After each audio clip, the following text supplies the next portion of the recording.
teman-teman semua.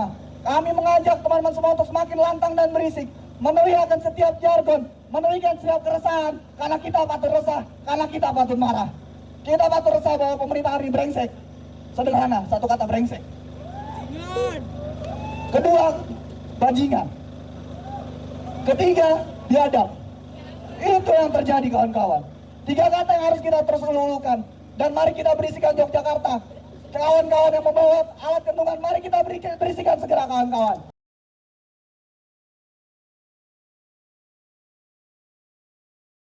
Kita pertanyakan dari mana mereka lahir dan kepada siapa mereka berpihak, kawan.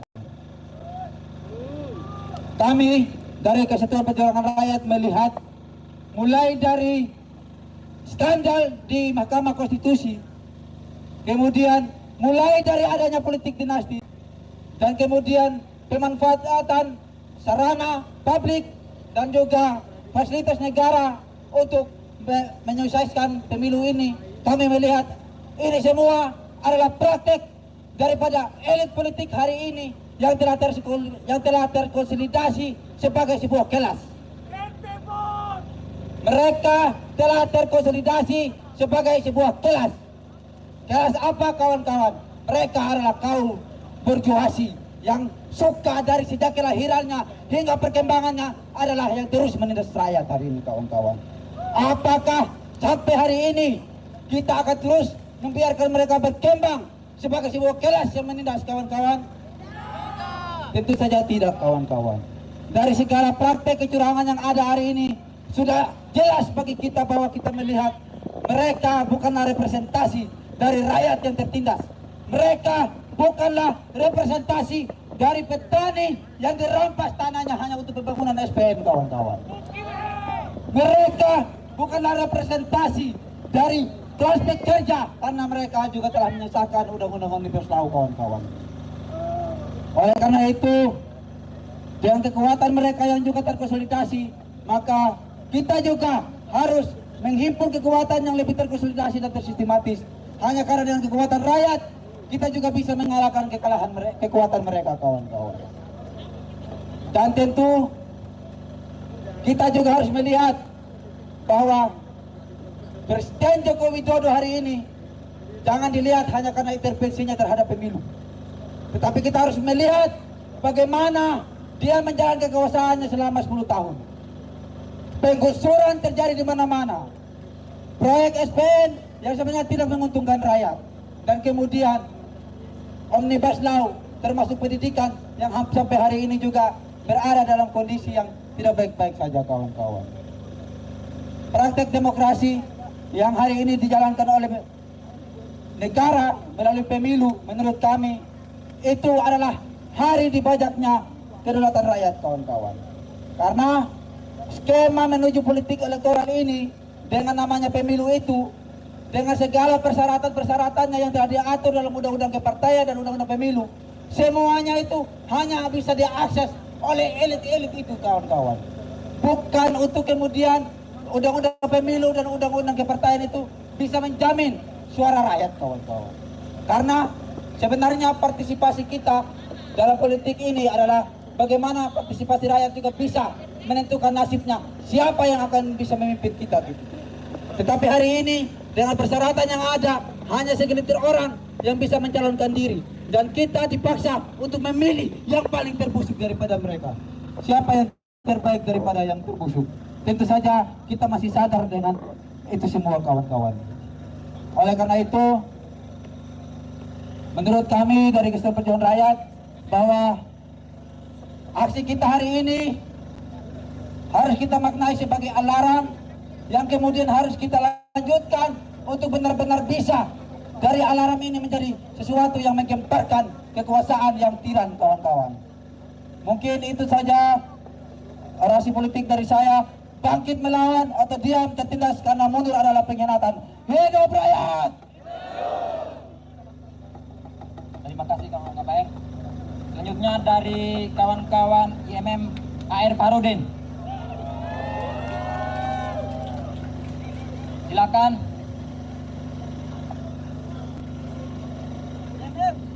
IMM Farudin. Silakan. politiknya.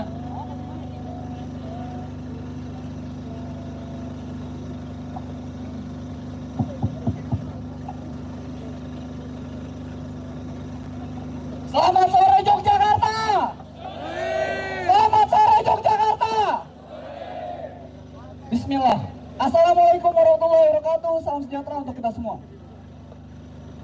Teman-teman, 2014 ada satu hal yang banyak diulurkan oleh banyak orang. 2014 ada satu hal yang banyak dibicarakan oleh banyak orang. Muncul satu pemimpin yang katanya populis berangkat dari kerakyatan, tapi berjalannya 2 periode sampai sekarang dia tidak mampu membuktikan bahwa dirinya berangkat dari rakyat. Siapa itu kawan-kawan? Siapa itu kawan-kawan? Siapa itu kawan-kawan? Saya melihat suatu banner, tulisannya Jokowi asik, asik sendiri. Gimana udah nggak asik?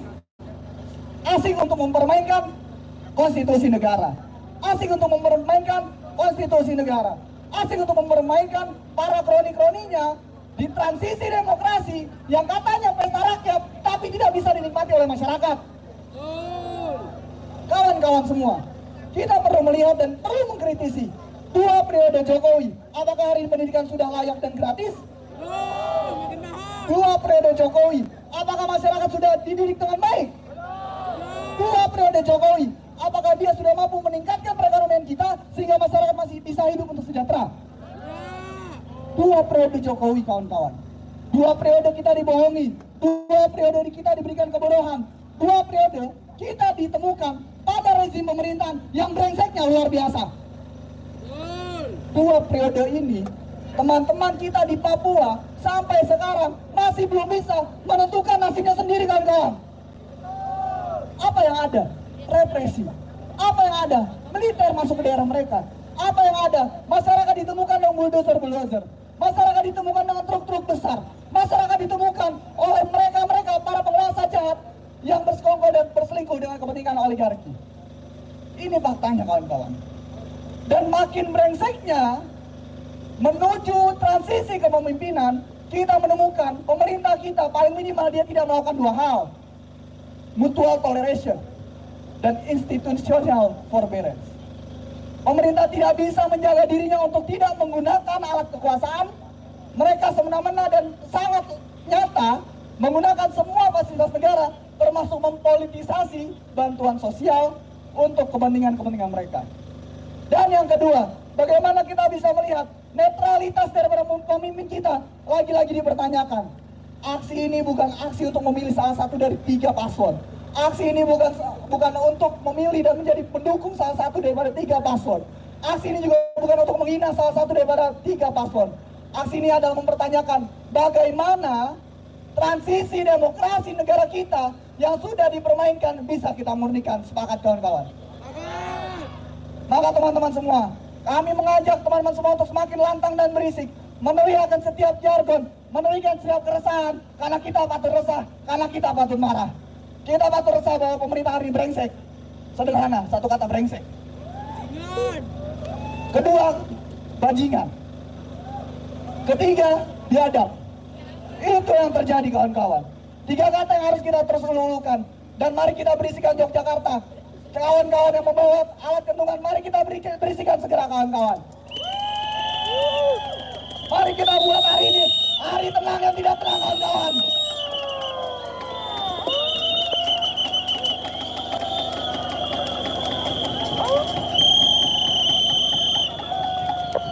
Alerta, alerta. Alerta, alerta. Alerta, alerta.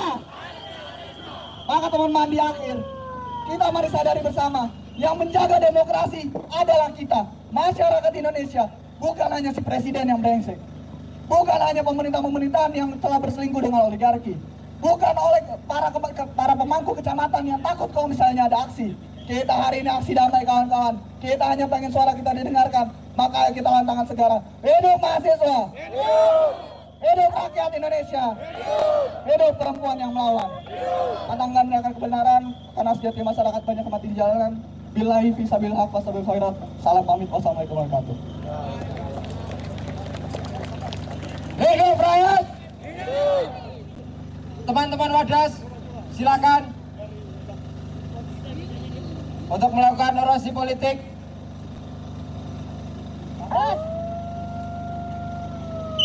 Buruh tani mahasiswa rakyat miskin kota bersatu padu rebut demokrasi, gegap gempita dalam satu suara demi tugas suci yang mulia. Hari-hari esok adalah milik kita, terciptanya masyarakat sejahtera, terbentuknya tatanan masyarakat Indonesia baru tanpa orba. Marilah kawan, mari kita di tangan kita tergenggam arah bangsa. Marilah kawan, mari kita nyanyikan sebuah lagu tentang pembebasan di bawah masa tirani Jokowi. Kususuri garis jalan ini, berjuta kali turun aksi, bagiku satu langkah pasti. Berjuta kali turun aksi, bagiku satu langkah pasti. Asal kawan-kawan ingat, 2 tahun lalu Wadas adalah situs perlawanan rakyat. 4 hari dia dikepung oleh temannya polisi DIY.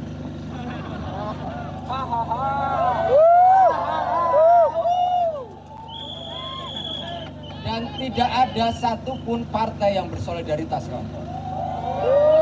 Tidak ada satupun calon presiden hari ini, bahkan Ganjar yang bersolidaritas, kawan-kawan. Masih percaya sama pemilu hari ini? Itu kawan-kawan. Jadi kawan-kawan Wadas silahkan menyampaikan aspirasinya. 3 hari yang lalu kita dikejutkan oleh lembaga yang kemudian secara terang-terangan bersopan-sopan sama Ganjar, kawan-kawan.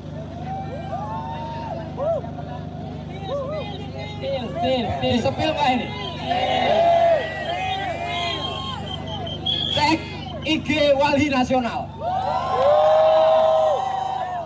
Silakan kawan Budin menyampaikan aspirasinya.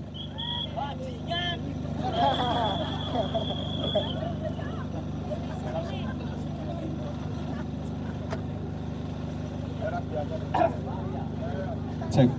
Assalamualaikum warahmatullahi wabarakatuh. Selamat sore untuk teman-teman mahasiswa. Selamat sore untuk teman-teman yang hadir di acara yang sangat istimewa ini. Saya mewakili warga Wadas sangat mengucapkan banyak terima kasih untuk teman-teman yang sampai hari ini sudah menyuarakan aspirasi kita, yang dimana kasus Wadas dianggap sudah selesai. Dan hari ini dengan lantang akan saya sampaikan, selama ada perampasan lahan kepada masyarakat ataupun teman-teman di kota, saya akan sampaikan bahwa itu tidak akan pernah selesai. Dan apabila beberapa pihak yang menganggap Wadas itu tidak ada masalah, itu omong kosong. Saya berdiri di sini menyampaikan, mengabarkan kepada teman-teman semua bahwa hari ini saya membuktikan bahwa Wadas itu tidak akan pernah selesai. Karena pemerintah itu sendiri tidak pernah menganggap masalah di Wadas itu ada. Selama bertahun-tahun kita menyampaikan aspirasi kita ke sana kemari, tapi selalu saja kita dipermainkan. Semoga dengan adanya solidaritas dari teman-teman jaringan dari manapun, harapan ke depan saya khususnya sebagai masyarakat, perlawanan masyarakat lebih terbantu. Khususnya sekali lagi saya sampaikan untuk teman-teman mahasiswa dan teman-teman dari Papua tadi yang sempat hadir di panggung ini, saya mengucapkan banyak terima kasih. Hidup rakyat, hidup mahasiswa, hidup rakyat. Terima kasih. Selanjutnya dari kawan-kawan Serikat Mahasiswa Indonesia.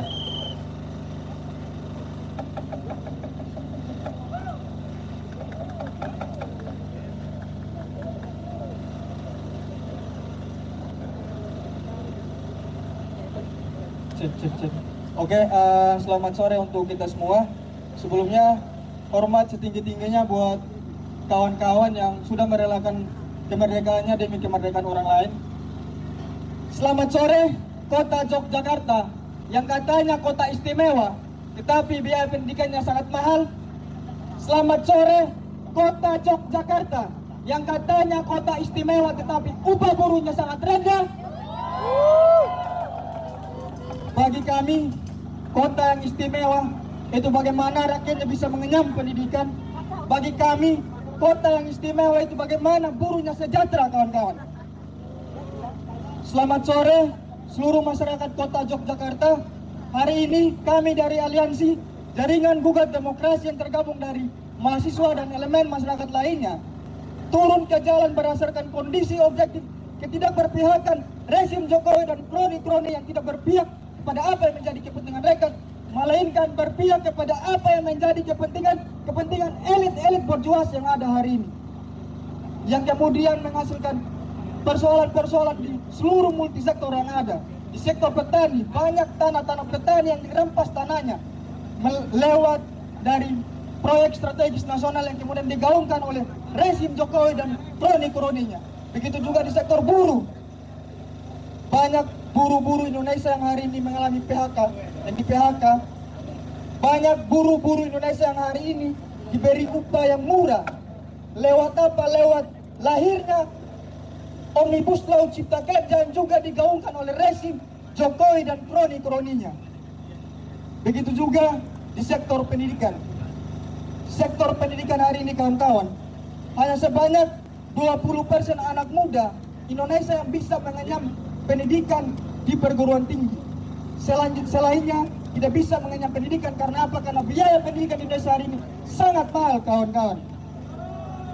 Hal ini disebabkan oleh rezim yang menutup matanya dalam melihat persoalan-persoalan pendidikan dan demi mendorong sektor pendidikan dikuasai oleh swasta, kawan-kawan. Hal inilah yang kemudian membuat beberapa persoalan-persoalan di sektor pendidikan dan hari ini yang kita kenal dengan konsep student loan yang kemudian sudah diterapkan oleh kampus-kampus yang ada di kota Jogja itu sendiri, kawan-kawan. Momentum tanggal 14, momentum pemilu tanggal 14 itu merupakan momentum pesta elit bourgeois. Karena apa? Karena yang partai-partai yang mengusung capres dan cawapres hari ini itu merupakan partai yang juga terlibat dalam menciptakan satu produk yang kemudian menindas buruh, menindas petani, menindas mahasiswa, dan seluruh segenap rakyat tertindas lainnya, kawan-kawan. Maka dari itu, kami dari Serikat Mahasiswa Indonesia secara sikap tidak terlibat dalam partai dalam pemilu 2024 tanggal 14 Februari besok, kawan-kawan. Dan lebih memfokuskan bagaimana memperjuangkan kelahiran satu partai alternatif yang kemudian partai itu betul-betul lahir dari rakyat, dari rahim rakyat tertindas. Karena apa? Karena melawan persoalan-persoalan, karena melawan penindasan-penindasan yang itu dilahirkan oleh partai elit politik yang ada hari ini, itu juga harus dilawan oleh partai alternatif yang itu kemudian dilahirkan oleh rakyat tertindas itu sendiri, kawan-kawan. Mungkin itu saja orasi politik dari saya.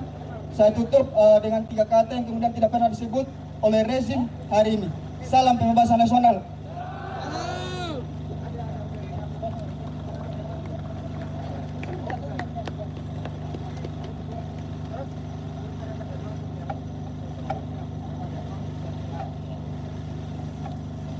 Selanjutnya dari kawan-kawan pembebasan Yogyakarta. Dan setelah pembebasan nanti kepada kawan-kawan sadar terhormat setelah ini. Sadar. Terima kasih. Cek satu dong. Oke, selamat sore kawan-kawan. Hidup mahasiswa yang berlawan, hidup buruh yang berlawan, hidup petani yang berlawan, dan salam demokrasi.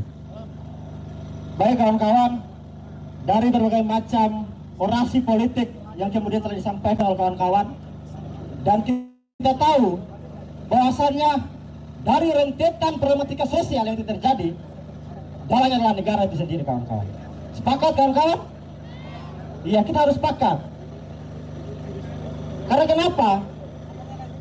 Karena negara merupakan tiang gerak dari berbagai macam persoalan yang terjadi di negara Indonesia itu sendiri, bahkan di tanah Papua itu sendiri.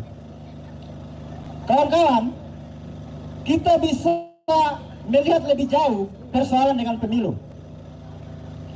Dari pemilu ke pemilu kawan-kawan, mungkin hanya ada satu partai yang jelas mempunyai posisi yang kita kenal mungkin di tahun-tahun 50-an kawan-kawan, yaitu partai kiri kawan-kawan. Dan apakah hari ini partai-partai yang kemudian bertarung mempunyai posisi yang jelas terhadap rakyat kawan-kawan? Tentu tidak kawan-kawan. Kita bisa melihat dari pertarungan pemilu ke pemilu, dari berbagai macam koalisi partai-partai berjuasi yang ada, yang dimana mempertontonkan seakan-akan mereka adalah bagian daripada membela kepentingan rakyat. Dari berbagai macam debat-debat capres, yang dimana menyampaikan berbagai macam program, yang itu secara tidak langsung tidak menyentuh yang namanya problem paling mendasar dari rakyat Indonesia. Hal itu bisa dibuktikan kawan-kawan. Kita bisa melihat beberapa debat capres kemarin, yang ada hanyalah saling menyinggung antara individu, dan juga mengobral namanya janji-janji palsu lewat program-program tadi. Apa program misalnya? Pendidikan gratis, kesehatan gratis, dan lain sebagainya. Namun semua itu hanya omong kosong. Dan kalau kita melihat lebih jauh lagi, ketika tuntutan-tuntutan rakyat yang paling mendesak dibawa oleh rakyat itu sendiri, lagi-lagi rakyat yang kemudian menuntut hal tersebut selalu saja diperhadapkan dengan apa kawan-kawan? Dengan apa kawan-kawan? Ya, dengan anjing-anjing negara, sebutlah TNI Polri itu sendiri. Dan itu bukti nyata kawan-kawan. Kawan-kawan bisa lihat dari berbagai macam perlawanan rakyat untuk mempertahankan ruang hidupnya, selalu saja dibentengi atau ditambah adalah militerisme itu sendiri. Kita bisa ingat ketika di periode kedua, tidak salah kawan-kawan, Jokowi bilang apa? Bahwa saya pernah merasakan bagaimana sakitnya digusur kawan-kawan. Tapi ketika Jokowi mendapatkan kesempatan untuk menjadi presiden yang kedua kali, apa yang dilakukan terhadap rakyatnya? Menggusur kembali tanah rakyat, merampas kembali hak ruang hidup rakyatnya sendiri. Dan itu yang terjadi kawan-kawan. Sudah banyak yang disampaikan kawan-kawan. Ada perampasan lahan di Wadas, di Rempang, di Maluku Utara, dan lain sebagainya. Maka pemilu kali ini, kalau kita bicara dalam konteks demokrasi, tidak ada demokrasi yang betul-betul mewakili kepentingan rakyat. Yang ada hanyalah apa kawan-kawan? Mewakili kepentingan oligarki-oligarki yang ada di dalam tiga paslon tersebut. Kawan-kawan bisa krosit oligarki-oligarki apa saja yang kemudian terlibat di dalam tiga paslon. Yang semua itu memiliki saham yang ada di Indonesia, yang semua itu memiliki PT-PT yang ada di Indonesia. Dan apakah kita percaya bahwasanya tiga paslon tersebut adalah pemimpin yang kemudian pro terhadap rakyat? Sedangkan nyatanya di dalam partai-partai koalisi adalah mereka-mereka lah yang kemudian mempunyai kepentingan besar terhadap kepentingan ekonomi yang ada di Indonesia. Maka sudah seharusnya kawan-kawan, kita mahasiswa ataupun generasi muda harusnya mampu bagaimana memberikan penjelasan terhadap rakyat Indonesia bahwasannya partai berjuasi dan seluruh antek-anteknya adalah orang kemudian turut andil dalam menindas rakyatnya sendiri. Dan jalan satu-satu untuk bagaimana menyelesaikan problem rakyat adalah kita membangun satu bentuk partai alternatif, partai yang hadir dari rakyat itu sendiri, kawan-kawan. Karena kita ketahui bahwa hari-hari ini kita tidak memiliki satu partai oposisi yang kemudian melawan namanya partai borjuasi. Yang ada hanyalah posisi sosial atau oposisi sosial, kawan-kawan. Dan itu pun, kawan-kawan, kita selalu diperhadapkan dengan berbagai macam kontradiksi-kontradiksi yang sengaja dibuat oleh negara. Seperti yang dijelaskan kawan-kawan tadi. Ketika mahasiswa melakukan kritik, kita diperhadapkan dengan mahasiswa dan juga termasuk TNI Polri. Ketika rakyat mengorganisir diri dan mengkritisi berbagai macam kebijakan, rakyat juga diperhadapkan dengan rakyat dan juga TNI Polri. Artinya apa? Artinya pemilu kali ini itu pertarungan elit versus elit, kawan-kawan. Yang dimana rakyat hanya menjadi tumpuan kepentingan untuk bagaimana bisa mengambil hati untuk memilih ketiga paslon tersebut. Sehingga apa, kawan-kawan? Sehingga apa yang kemudian terjadi tidak dirasakan langsung oleh rakyat Indonesia. Problem-problem mendasar tidak dirasakan langsung oleh rakyat Indonesia. Karena apa? Karena semua yang dihegemoni oleh penguasa-penguasa hari ini. Sehingga apa? Sehingga sangat mudah ketika penguasa ataupun negara merumbahkan rakyat dengan rakyat, mahasiswa dengan rakyat, dan lain sebagainya. Maka menjadi tugas terpenting kita adalah bagaimana mengorganisir diri bersama dengan rakyat yang tertulis lainnya untuk membangun satu bentuk partai tandingan. Dan kawan-kawan, kita pasti juga tahu memang sangat sulit untuk membangun satu bentuk partai alternatif karena berbagai macam regulasi yang kemudian ada. Sekarang saya bicara tentang partai politik atau undang-undang partai politik, sangat sulit, harus membutuhkan banyak biaya dan sebagainya. Maka seharusnya partai politik ataupun undang-undang partai politik harusnya direvisi, yang dimana memberikan kesempatan terhadap rakyat untuk membangun partainya sendiri. Hanya dengan cara itulah rakyat mampu menentukan dan menyelesaikan namanya problemnya sendiri, bukan tergantung terhadap penguasa. Karena sejarah mencatat bahasanya